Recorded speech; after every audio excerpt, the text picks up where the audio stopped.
அமைதிப்படை படம் பார்த்திருப்பீங்க. ரொம்ப சூப்பர் ஹிட்டான படம். சத்யராஜ் சார் நடிச்சிருப்பார். அதுல ஒரு ஃபேமஸான சீன் இருக்கும். அந்த சீன்ல என்னன்னா, அவர் குளிச்சிட்டு இருப்பாரு. ஊருக்குள்ள அவருக்கு எவ்வளவு கெட்ட பேர் இருக்கு, ஊருக்குள்ள எத்தனை பிரச்சனை இருக்குன்னு சொல்லிட்டு இருப்பாங்க.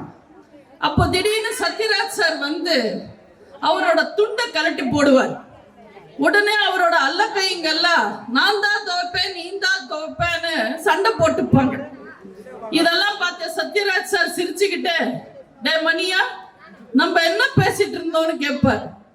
அப்போ மணிவண்ணன் சார், தெரியல தலைவரே, நடந்த பிரச்சனையில நம்ம எந்த பிரச்சனை பத்தி பேசணும்னு தெரியல. அப்ப சத்யராஜ் சார் சொல்லுவார், அப்போ புதுசா ஒரு பிரச்சனை வந்தா பழைய பிரச்சனைய மக்கள் மறந்துடுவாங்க, இனிமே இந்த ஃபார்முலா கையில எடுப்போம். அதே ஃபார்முலாவை தான் இன்னைக்கு நிறைய பேர் கையில எடுத்துக்கிட்டு மக்கள் கிட்ட நடந்துக்கிறாங்க.